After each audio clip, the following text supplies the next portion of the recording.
Phil, welcome to Brighouse Town TV.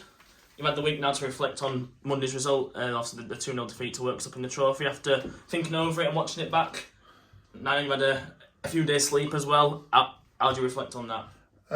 Yeah, I mean, as I said in my through after the game, I've obviously watched it back.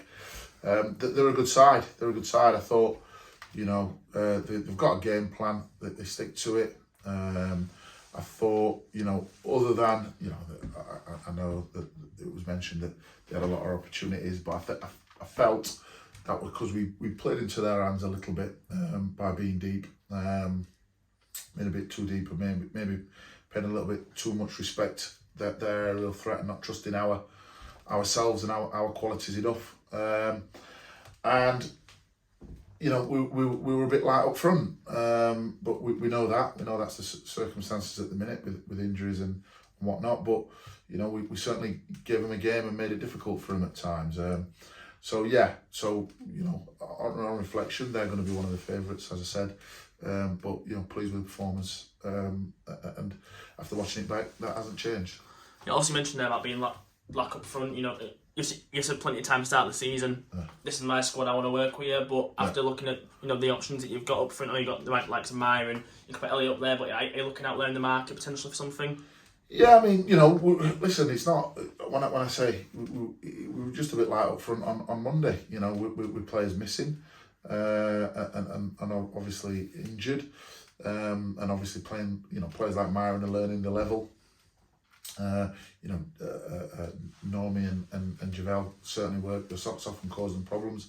So yeah, I'm obviously looking in the market and see if anything comes up. But if it's not going to improve us, I'm not just signing someone for the sake of signing them.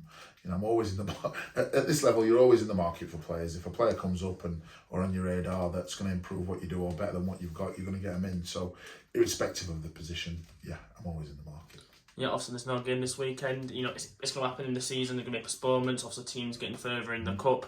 It's going to happen. You're going to prepare for it. So, how have you prepared the lads ahead of having no game this Saturday and looking forward? Well, it gives us something to gives us a bit of opportunity to work on stuff tactically and technically that we need to work on, and we've done that, and we'll be doing that. Continue to do that until we play Shildon.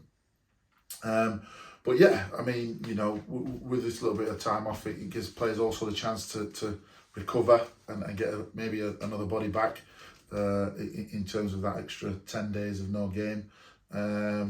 Gives that, it's an extra 10 games where people are closer to fitness or full fitness in some cases. So yeah, we'll use the time well, train hard as we have done, as we continue to do, and get ready for Shildon.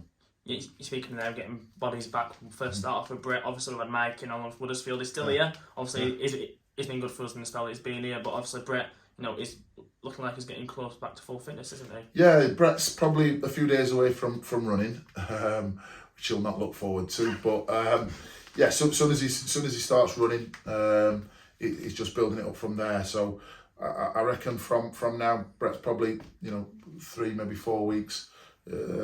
Maximum 4 to 6 weeks away from returning to full match fitness. So that's it really. We'll get him. We're looking to get him back and fit this side of Christmas, and then we'll push him on from there. But yeah, he's certainly onto the road to recovery now.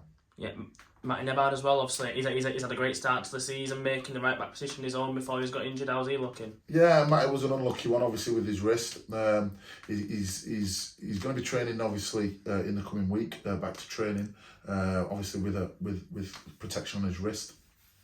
But he'll be in pot or in cast for 4 weeks. So until the cast is removed, so he'll be back mid October, where his cast is removed. He'll still have to have obviously protection on his wrist, so he'll be back available for selection sort of mid October. So he'll be training with us as much as possible in the non-contact stuff as normal, and then obviously once his pot's removed, he'll be looking to get back in the team. Yeah, we had TJ come back in on Monday for his first appearance of the season, replacing Matty in the side. I mean, how was he looking after that game?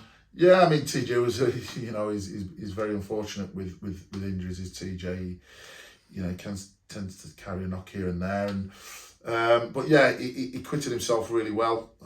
Obviously, he's needed those few days recovering. He'll be back at it today, but it's just about building him up, building his fitness up and his stamina up, and which is what we'll do over this period of inactivity in terms of games until we play Shildon. Yeah, looking further up the field now. We'll start with Lawrence Sahendo. Obviously, he came to the game Monday. He had the cast around his knee and everything. Yeah. How's his scan looking? Well, we're still actually waiting on the results of his scan, to be honest. We're hoping they'll be positive. As soon as we've got more news, we'll put it out. But yeah, we're still in a little bit of limbo, which is a bit unusual because it's usually about 7 days, and it's been more than that now. So we are awaiting the results of the scan. So as soon as we've got that, we'll be out. But there has been an improvement in terms of physically from him. He's felt so. But until we get the results, we're not 100% sure. Yeah, and a player that the Big House fans haven't seen much of this season, just the one appearance, Zeph Thomas. Yep. How's he looking? Is he looking to come back? Yeah, so Zeph's back fit. He's had a couple of muscle injuries, and obviously he's been trying to get back fit, playing games for Rossington, dual registered there. He'll play for Rossington this weekend to get some more minutes under his belt, and then he'll be back in with us from next week. Knocking on the door to get in the starting 11 and show what he can do. And he has been missed as Zeph. He's a great character, and his experiences he has been missed. Yeah, and hopefully all those players are back sooner rather than later. Definitely. Yeah.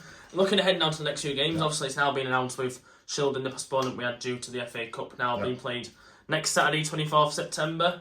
A team that's obviously lost their manager to a team we played already in Hebburn, but they still look a strong outfit, don't they? Yeah, I mean, it's no secret.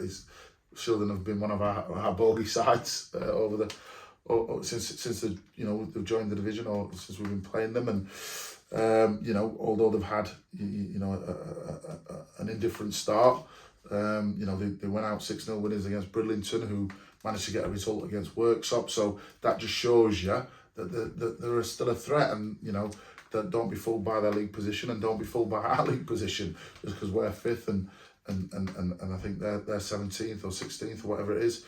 That bears no significance on the game and what will happen. So it'll be a tough test. It'll be a difficult one. I know I sound like a stuck record sometimes, but that's what it is at this level.